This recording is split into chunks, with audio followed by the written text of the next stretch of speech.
तुमने अभी तक माँ को कुछ बताया ही नहीं है, तो बात कब करवाओगे? आपके लिए दूरियां हो या ना हो, मेरे लिए दूरियां बहुत ज्यादा हैं। घर की दाल, बाहर की बिरयानी, दोनों के मजे ले रहा है भाई। इतना सुंदर घर सजाया हुआ है जैसे कि हमारी सुहागरात हो। क्या तू ऐसे इंसान के साथ रहना चाहती है जो बीवी के होते हुए भी बाहर गैर लड़कियों के साथ अपने संबंध बनाए? तुम्हारे आने से मेरी बेरंग जिंदगी में रंग भर गया है।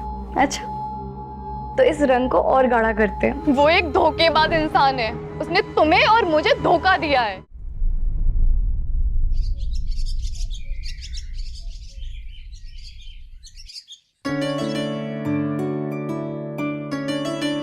इसे देखकर तो कृति खुश हो जाएगी।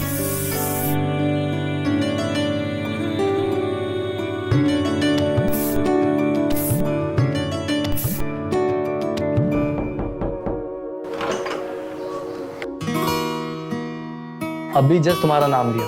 तुमने नाम लिया और मैं आ गई। प्लीज कम इन।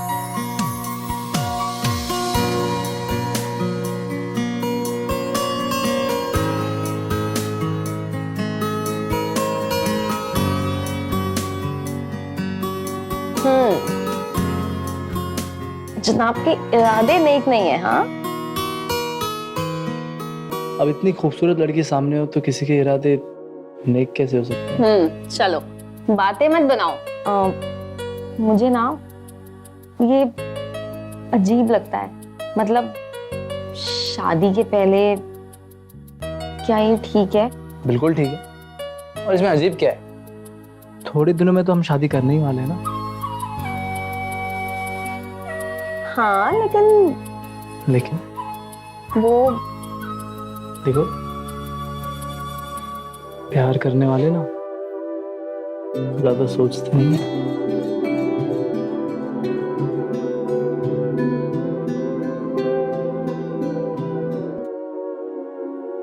मुझे लगता है अब हमें शादी कर लेनी चाहिए।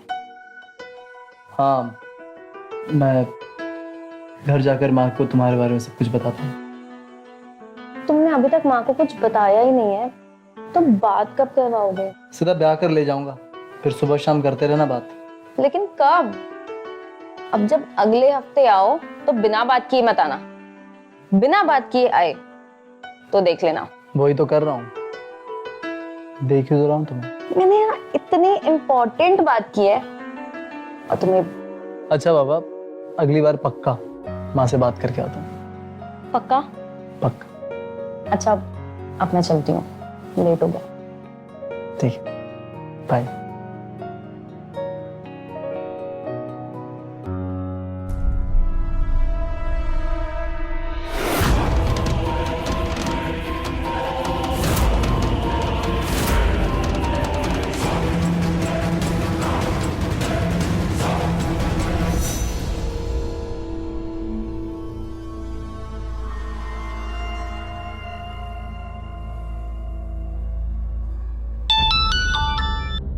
हाँ सुरेश।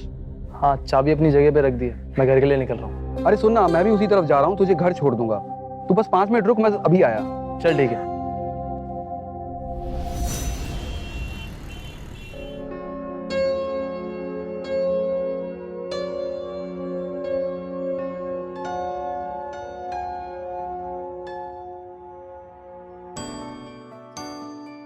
खुश रहो।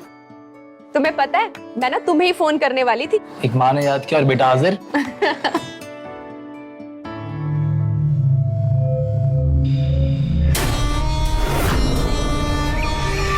पता है, मुझसे ज्यादा ना तुम्हारी बीवी सुमन तुम्हें याद करती है।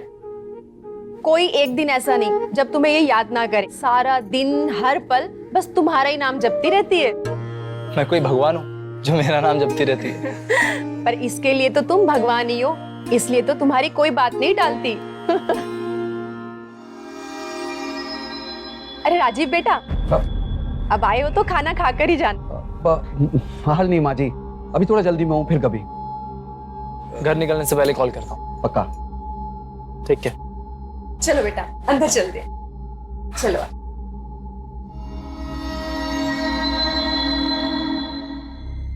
माँ, मैंने बिजली का बिल का पेमेंट ऑनलाइन कर दिया है और किराने वाले को भी एडवांस पेमेंट कर दी है। तू ना काम वहां पर करता है, पर तुझे फिर भी हम दोनों की, इस घर की कितनी चिंता रहती है। अब आप लोगों को छोड़कर वहां अकेले रहने का मन थोड़ी ना करता है, लेकिन क्या करें, मजबूरी है। तो फिर तू अपना ट्रांसफर यहाँ क्यों नहीं करवा लेता? अब तू हफ्ता भर वहां रहता है और यहाँ सिर्फ 2 दिन के लिए आता है। माँ, कम से कम 1 साल वहीं रहना पड़ेगा। ठीक है, अच्छा सुन, अब तू थक गया होगा, इतना सफर करके आया, तो जल्दी से कुछ खा पी ले और फिर मेरी बहू को टाइम दे। अब क्या है ना, सोमवार आते ही तुझे वापस जल्दी होती है जाने की। ठीक है माँ।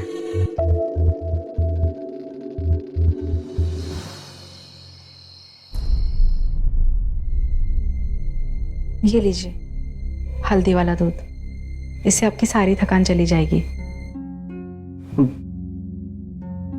यहाँ से आधा घंटा ही तो दूर है, इसमें क्या ही थकूंगा मैं। आपके लिए दूरियां हो या ना हो, मेरे लिए दूरियां बहुत ज्यादा हैं। अच्छा सुनिए, कहीं ऐसा तो नहीं आपने कोई दूसरी बीवी रखी हुई है? अब बीवी तो नहीं, प्रेमिका है। और वो मेरी प्रेमिका मेरा काम है, जिसे मैं छोड़ भी नहीं सकता। आपने तो मेरी जान ही निकाल दी थी। मैं 7 दिन में 1 बार आता हूँ और तुम होके ऐसी बेकार की बातें लेकर बैठ जाती हो।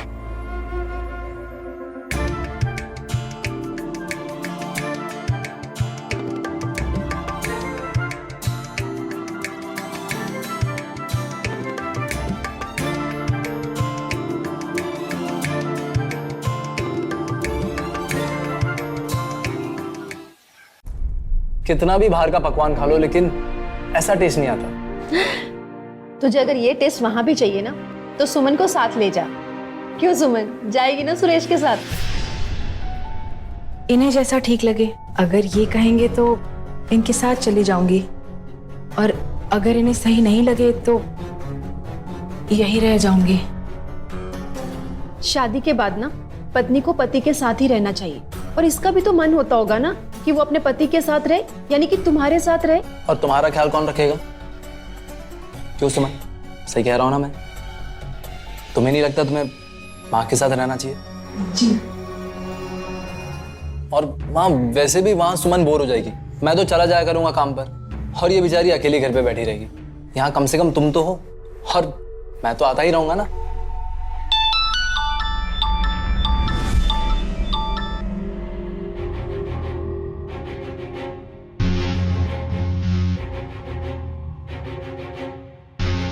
हाँ, तुमने माँ को बताया? माँ भी मामा जी के घर गई है, उनके आते ही बात करता हूँ। हाँ लेकिन जल्दी, अब मुझसे ज्यादा वेट नहीं होता। हाँ हाँ करता हूँ, बाय।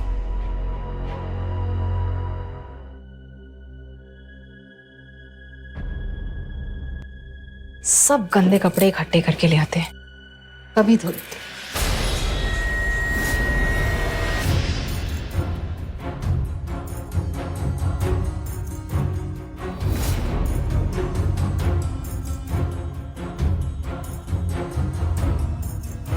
ये क्या निकाल रही हो मेरे बैग से?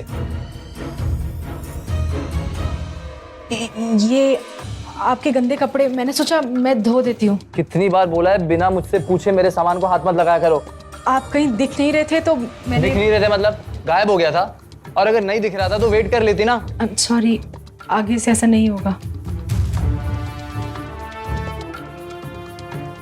देखो सुमन, मैं तुम्हें डांट नहीं रहा था, समझा रहा था कि एटिकेट्स होते हैं। एटिकेट मतलब? एटिकेट्स मतलब वो सब छोड़ो। अगली बार मेरे रिलेटेड कोई भी काम हो तो मुझसे पूछ लियो, ठीक है? जी।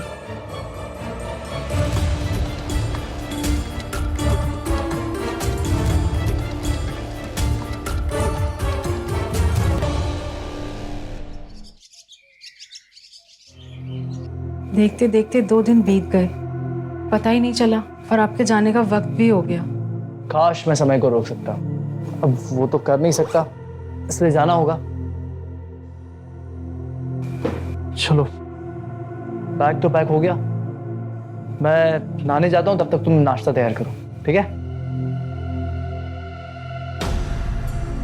खड़ी खड़ी देख के आ रही हो, जाओ ना नाश्ता तैयार करो। जी।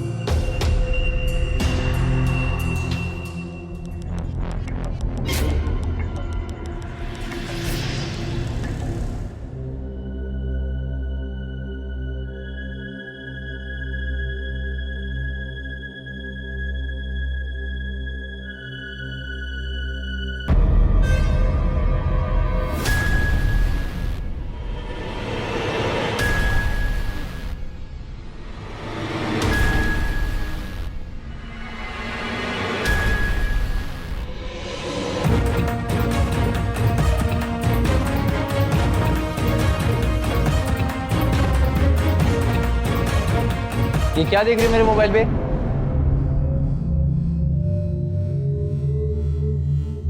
बिस्तर कोने पे पड़ा था, मोबाइल कोने पे पड़ा था तो गिर जाता, इसलिए मैंने इसे उठाया था। गिरा तो दिया तुमने, कोई काम तुमसे ढंग से नहीं होता। अभी टूट जाता तो 15-20 हजार का फटका लग जाता, इसलिए तुम्हें मैं अपने साथ नहीं लेकर जाता। जहाँ काम आसान करना होता है वहां तुम बढ़ा दोगी। गलती हो गई, आगे से नहीं होगा। अगली बार सिर्फ ये ध्यान रखो कि गलती ना हो तुमसे। जी। हाँ राजीव, हाँ बस निकल रहा हूँ। हाँ अभी पहुंच रहा हूँ।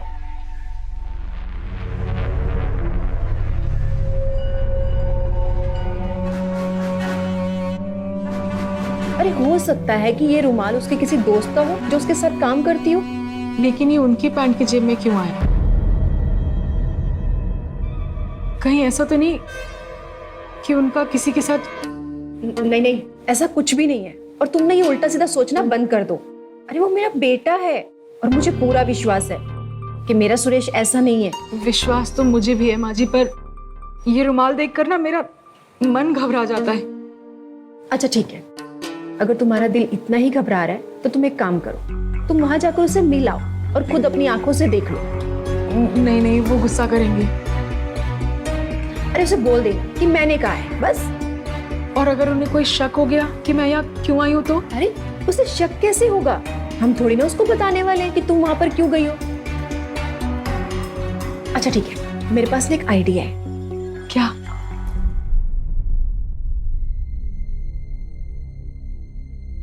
और भाई है, असली जिंदगी तो तू जी रहा है। घर की दाल, बाहर की बिरयानी, दोनों के मजे ले रहा है भाई। ये तो बिल्कुल सही कहा तुमने। घर में दाल ही तो है, वो भी बिना तड़के की, ठीक ही।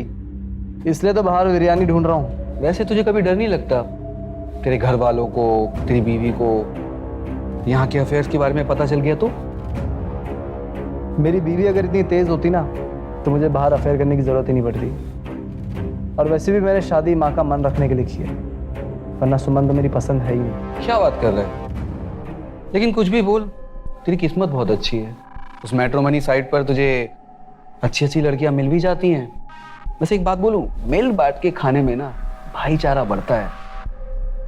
तो कभी अपनी बाहर की बिरयानी मेरे साथ भी शेयर कर, मेरी भी भूख मिट जाएगी। अगर तुझे बिरयानी चाहिए ना तो कोशिश भी तुझे खुद ही करनी पड़ेगी। ये भी सही है। वैसे काफी दिनों से कीर्ति पर मेरी नजर है, सोच रहा हूं कि एक बार मैं भी ट्राई मार लूं। क्या पता मेरे बिस्तर पर भी आ जाए। तुम इसके फ्रेंड नहीं होते ना तो अभी दिमाग ठिकाने में लगाती।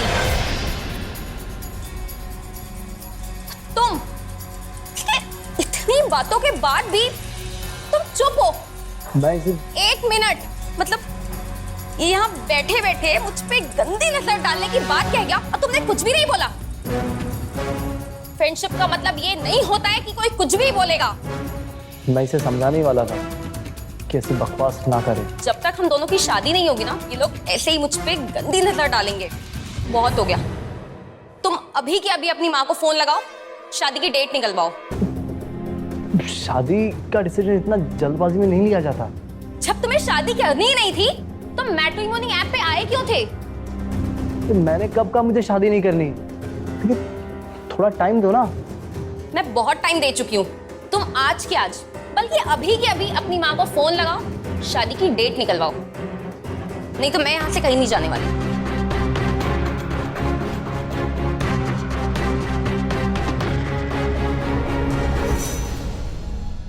भैया, ये पता बताएंगे? नहीं मैडम, हमको नहीं पता।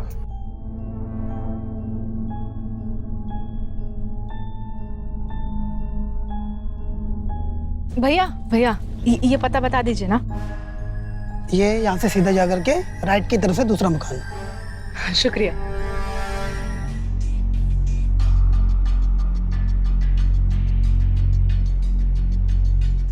देखो कीर्ति, मैं तुम्हारी जल्दबाजी समझ सकता हूँ, लेकिन मैंने तुम्हें कहा था ना, मामा जी के यहाँ गई है, वो परसों तक आ जाएंगी और फिर मैं घर जाकर वीडियो कॉल पे तुम्हें उनसे मिला दूंगा और फिर शादी की डेट भी फिक्स कर लेंगे। पक्का? एकदम पक्का। लेकिन अब अगले हफ्ते कोई बहाना नहीं चलेगा। नहीं।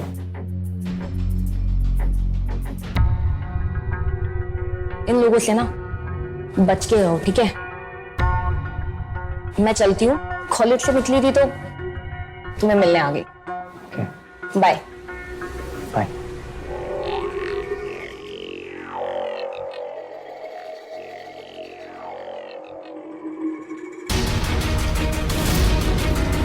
ये लड़की हमारे पति सुरेश के घर में क्या कर रही थी? उसने मुझे थप्पड़ मारा, मैं सिर्फ तेरी वजह से चुप रहा हूं, लेकिन उसकी अकल ना ठिकाने लगानी होगी।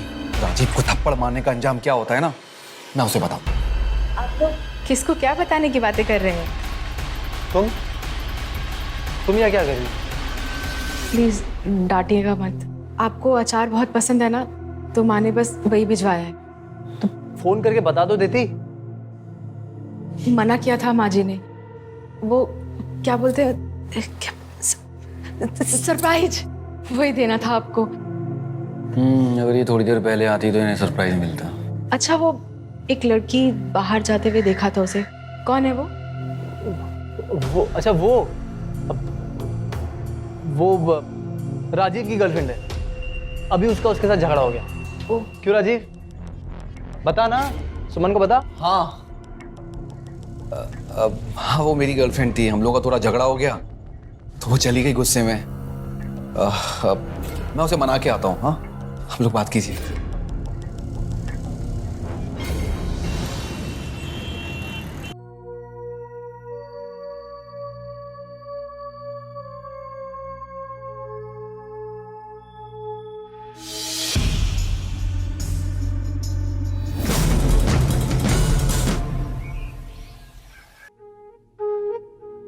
बस खुश रहो।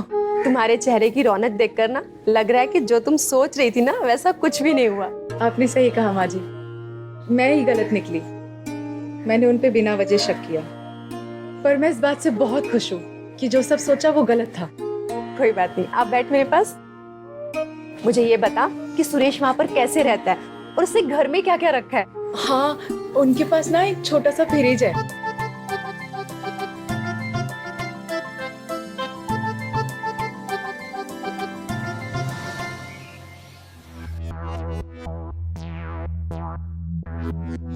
बे यार, ये कीर्ति ने फोन उठाना ही बंद कर दिया, पता नहीं कहाँ गायब है। छोड़, भला टली, लेकिन अब इस बोरियत को कैसे मिटाऊं?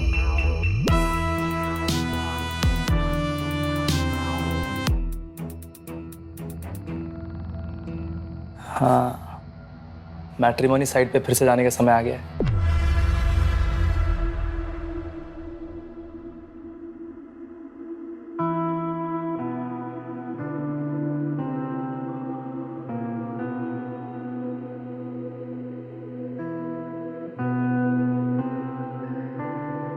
लड़का तो अच्छा है, पढ़ा लिखा भी है, अच्छा जॉब में भी है, बस माँ बाप नहीं है। खैर, इससे तो मिला जा सकता है।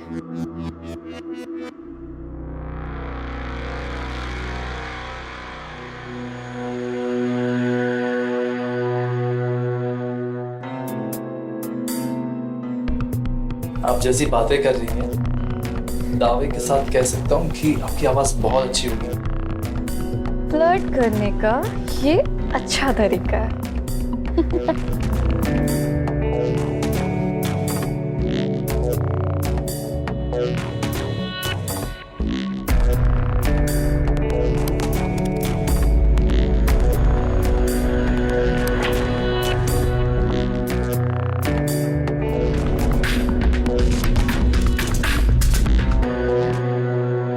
हमें बात करते हुए पूरे 15 दिन हो गए, लेकिन ऐसा लग रहा है मैं तुम्हें बरसों से जानता हूँ। वैसे नंबर देने के लिए शुक्रिया।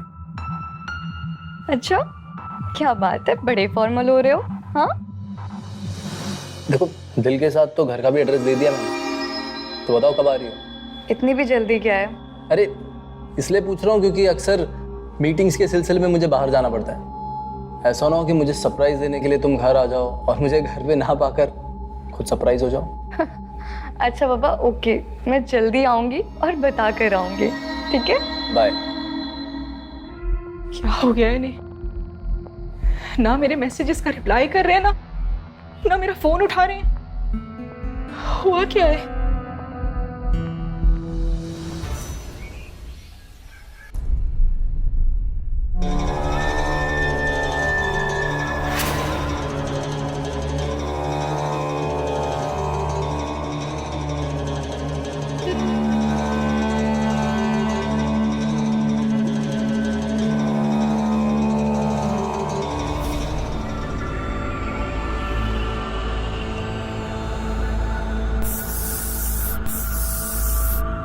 फाइनली मीरा आने को तैयार हो गई।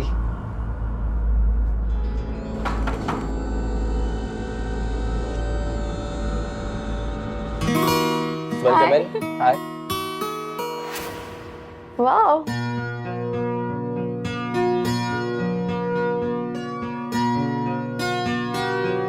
वाओ, इतना सुंदर घर सजाया हुआ है, जैसे कि हमारी सुहागरात हो। एक बार शादी हो जान दो, फिर हर रात इसी तरह कमरे को सजाऊंगा। अच्छा, मुझे नहीं पता था तुम इतने रोमांटिक हो। अभी तक तुम्हें मेरे बारे में कुछ भी नहीं पता है, तो तुम ही बता दो। उसके लिए तुम्हें थोड़ा करीब आना पड़ेगा। और कितना करीब आऊं? जितना करीब आ सकती हो।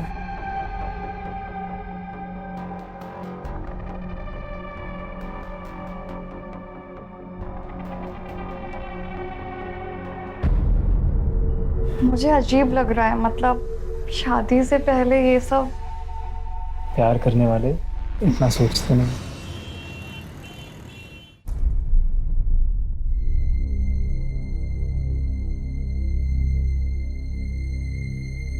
सुमन कह रही थी कि आजकल तुम उसका फोन नहीं उठाते और उसके मैसेज का भी रिप्लाई नहीं करते, क्यों? अच्छा, तो अब ये तुमसे मेरी शिकायत करती है? शिकायत नहीं कर रही थी तुम्हारी, उसे फिक्र रहती है तुम्हारी। तुमसे बात नहीं हो रही थी इसलिए उसने मुझसे कहा। तो कौन सा पार टूट गया? मैं क्या वहां घर में बैठा रहता हूँ और तुम्हें बात समझ में नहीं आती है क्या? उसे क्यों डांट रहे हो? अरे मैं ही तो हूँ उसके पास जिससे वो अपना सुख दुख बांट रही है। इसे सुख दुख बांटना नहीं कहते हैं, इसे दूसरों की शिकायत करके उसे नीचा दिखाना कहते हैं। और तुम एक बार कान खोलकर सुन लो, आइंदा मैं ये बर्दाश्त नहीं कर पाऊंगा। अच्छा, बस कर, बहुत हो गया। ये पानी पी और अपने इस दिमाग को ठंडा करो। पानी अपनी बहू को पिलाओ। देखो बता देता हूँ, काम का बहुत प्रेशर है। बार बार फोन और मैसेज करके मुझे परेशान मत करो। और मैं कल ही निकल रहा हूँ काम के लिए।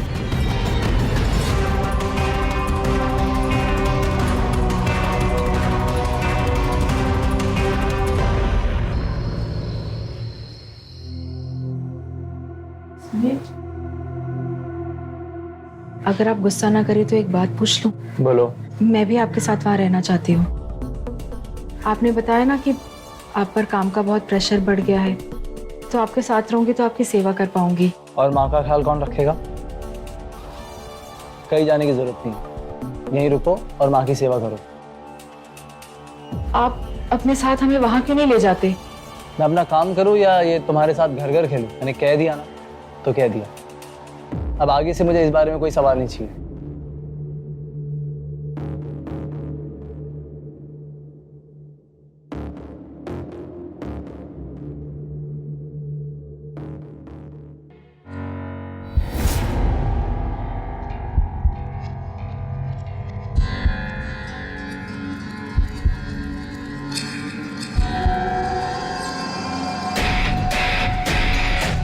तुम्हारे साथ बिताए हुए पलों को मिस करती हूँ।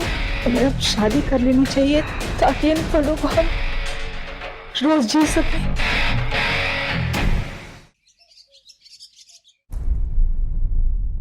सुमन, सुमन मैं मंदिर जा रही हूँ, बाहर कुछ कपड़े पड़े हैं सूखे हुए उसे ले आ। सुमन, सुमन क्या हुआ तुझे? कुछ बोलोगी भी? अरे माँ, कुछ बताएगी भी? हुआ क्या है? कल ना मैंने उनके फोन में एक लड़की के बहुत सारे मैसेजेस देखे। अगर ये बात सच है ना तो मैं उसे सजा दूंगी, और अगर फिर भी उसने मेरी बात नहीं मानी ना और अपनी गलती कबूल नहीं की तो मैं खुद तुझे उससे तलाक दिलवा दूंगी। तलाक? हाँ तलाक। क्यों? क्या तू ऐसे इंसान के साथ रहना चाहती है जो बीवी के होते हुए भी बाहर गैर लड़कियों के साथ अपने संबंध बनाए? तेरी जगह अगर मेरी खुद की बेटी भी होती ना तो मैं उसे यही सलाह देती। तो तू भी तो मेरी बेटी है ना? माँ, पर अब मैं क्या करूं? तू एक काम कर, तू अपना सामान ले और जाकर उसके पास रहना शुरू कर दे, और अगर वो कुछ भी कहे ना तुझे तो तू बोल देना कि मुझे माँ ने यहाँ भेजा है। माँ,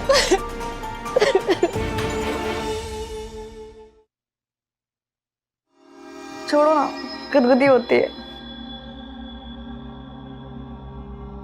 तुम्हारे आने से मेरी बेरंग जिंदगी में रंग भर गया है। अच्छा, तो इस रंग को और गाढ़ा करते हैं। बाबा की तबीयत आजकल कुछ सही नहीं रहती है।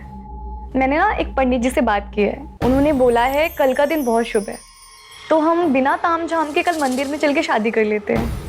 इससे हमारे खर्चे भी बचेंगे और हम दोनों की जीवन की नई शुरुआत भी हो सकेगी। अब मीरा, हाँ, मुझे मेरी माँ से बात करनी है एक बार। माँ से? पर तुमने तो प्रोफाइल पे लिखा था कि तुम अनाथ हो। हाँ, मेरा मतलब है मैंने अपने मंदिर में माँ की फोटो लगाई है, तो कोई भी नया काम करने से पहले माँ की फोटो को देखकर परमिशन लेता हूँ। अच्छा ठीक है, तुम माँ से परमिशन ले लो और तब तक मैं शादी की तैयारियां करती हूँ। ठीक है, तो कल आके मैं तुम्हें रिसीव करती हूँ। ठीक। Okay, bye.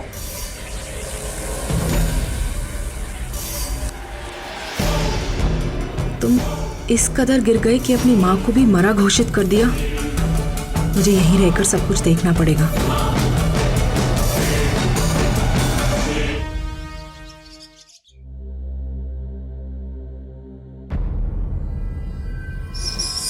सुरेश जी नहीं है, मैंने उनको काफी बार कॉल किया पर वो रिसीव नहीं कर रहे। आज तुम दोनों शादी कर रहे हो ना, वो अपने वो तुम्हारे लिए शादी के कपड़े लेने गया है। सुरेश ने बोला था कि तुम वेट करो, तुम बैठो ना। Thank you.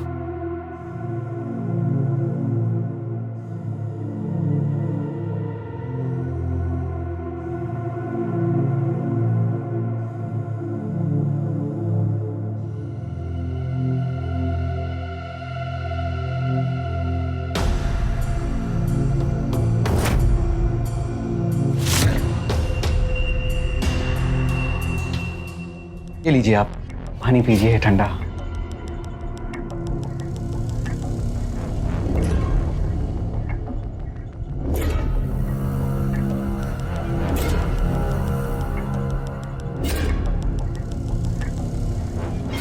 अरे आपने इतना ही पानी पिया, इतनी धूप में आई हो, गर्मी कितनी है, थोड़ा और पीजिए ना प्लीज।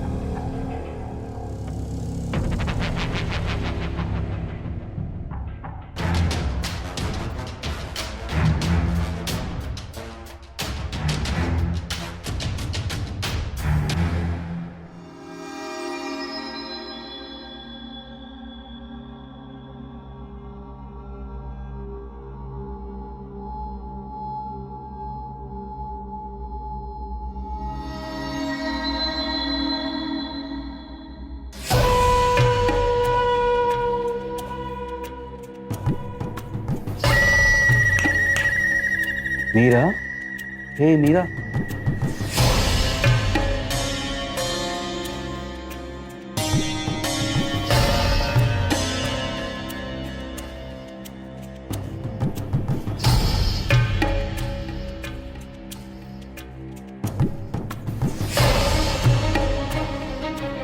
सोती हुई कितनी अच्छी लग रही हो तुम।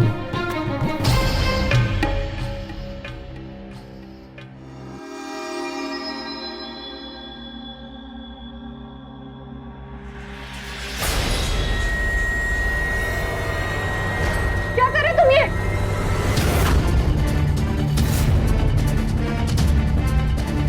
अगर तुम मेरे नजदीक आए ना तो मैं तुम्हारा सर फोड़ दूंगी। आने तो सुरेश को, मैं तुम्हारे बारे में सब कुछ बताऊंगी। अगर तुम्हारे नाम पे पुलिस कंप्लेन नहीं की ना तो मेरा नाम भी मीरा नहीं।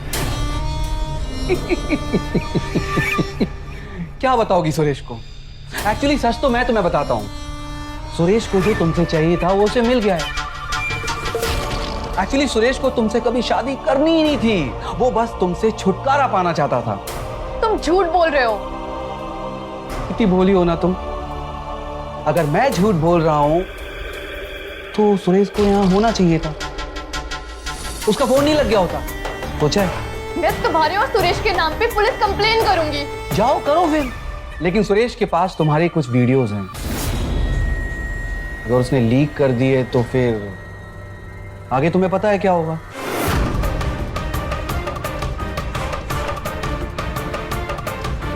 वैसे गुस्से में तो अच्छी लगती हो तुम।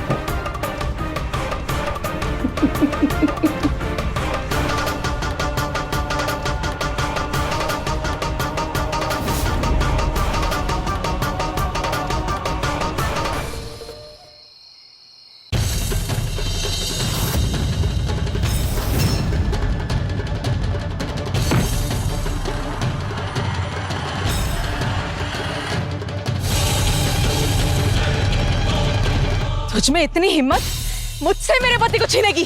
मैंने तुम्हारे पति को नहीं छीना है, उसने मेरा सब कुछ छीन लिया है। वो एक धोखेबाज इंसान है, उसने तुम्हें और मुझे धोखा दिया है। उसने मुझसे झूठ बोला कि वो शादीशुदा नहीं है। अपनी आंखें खोलो और सच को देखो, तुम्हें खुद पता चल जाएगा किसकी गलती है।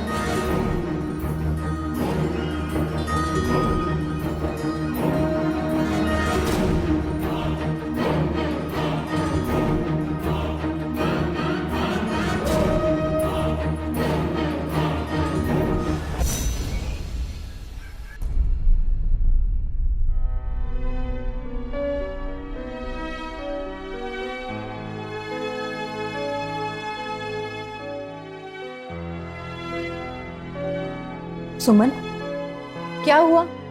कुछ बताओगी भी मुझे?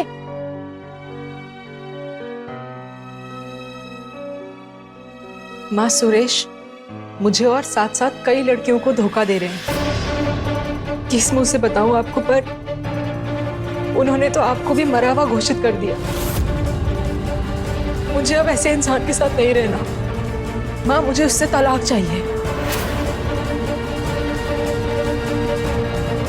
अगर ये बात सच है ना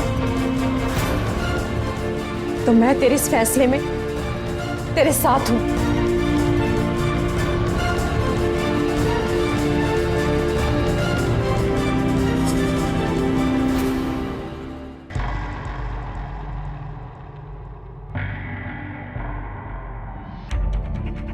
आसपास पता करो ये कौन है, फोटो दिखाकर लोगों से पूछो और बॉडी को फौरन पोस्टमार्टम के लिए भेजो। ठीक है सर।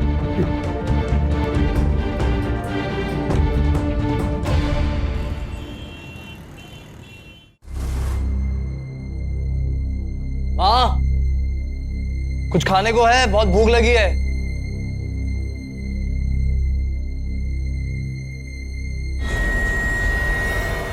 हाँ, मुझे मार क्यों रही हो? ये मीरा कौन है? हाँ, और तुझे क्यों मार रही हूँ? क्योंकि हमें तुम्हारे बारे में सारी सच्चाई पता चल चुकी है। और गलत किया है तुमने, पता भी है। और गलती नहीं, तुमने पाप किया है, पाप। और इन सबको जानने के बाद ना सुमन तुम्हें तलाक देना चाहती है। और उसके इस फैसले में ना मैं भी उसके साथ हूं।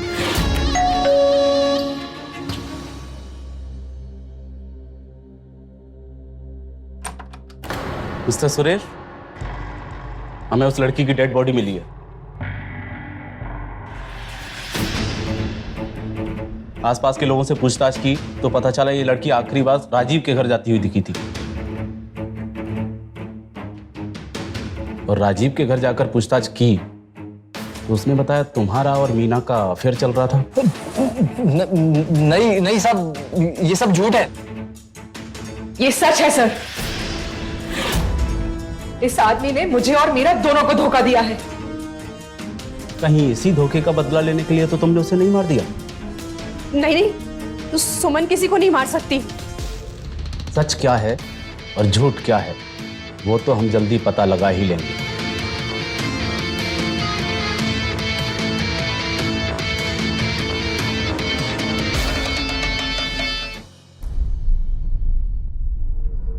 माँ, मुझे लगता है सुमन ने ही मीरा को मार दिया होगा। गुस्से में उसने उसे मार दिया होगा। नहीं, मुझे यकीन नहीं। हमने पता लगा लिया है असली कातिल कौन है।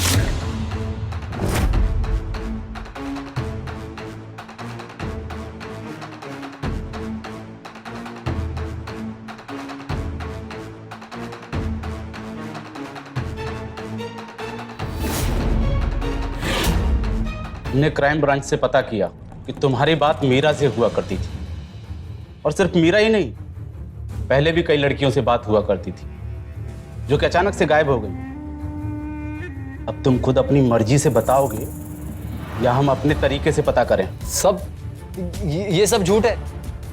मुझे कोई फंसा रहा है। सब मैं सच कह रहा हूँ, मैंने कुछ नहीं किया। लातों के भूत बातों से नहीं मानते। बस सब मत मारो साहब। मैं सब कुछ सच बताता हूँ। मीरा का मर्डर मैंने ही किया। मीरा शादी के लिए मेरे पीछे पड़ गई थी। उसने खुद से ही डेट और टाइम फिक्स कर लिया था। मुझे उससे पीछा छुड़ाना था और इसलिए मुझे उसे मारना पड़ा। मैं उसकी लाश लेकर पास वाले नहर में फेंकने वाला था, लेकिन कुछ लोगों को आते हुए देख मैं उसकी बॉडी को वहीं फेंक के भाग गया। उस नहर से हमें एक और डेड बॉडी मिली है।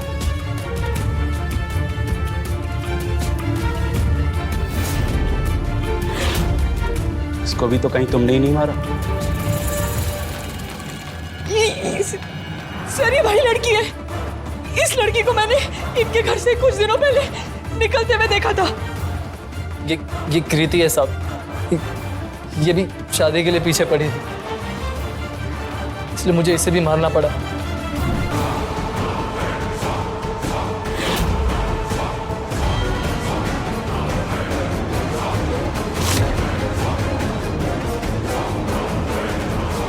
और ये सब मर्डर क्यों किया तूने? सब मेरा शौक था। मैट्रिमोनियल साइट में जाके लड़कियों को फंसाना और फिर उनसे रिलेशन बनाकर छोड़ देना। लेकिन ये दो लड़कियां शादी के पीछे पागल हो गई थी, हाथ धो के पीछे पड़ गई थी, तो मुझे उन्हें ठिकाने लगाना पड़ा। इतनी घटिया हरकत करते हुए तुझे शर्म नहीं आई? अरे शर्म आ रही है मुझे खुद पर कि तू मेरी औलाद है। इससे अच्छा तो ना भगवान मुझे औलाद ही नहीं देता। ले जाइए इसे। तुमने मर्डर जैसे घिनौने अपराध को अंजाम दिया है और बाकी लड़कियों के इमोशंस के साथ भी खिलवाड़ किया है। जब तुमने शादी की तो अपनी पत्नी के साथ इस रिश्ते को सम्मान के साथ निभाना चाहिए था, लेकिन तुम किसी के सगे न हो सके। तुम जैसे अपराधी को तो कड़ी से कड़ी सजा मिलनी ही चाहिए। लेकर चलो इसे। चल।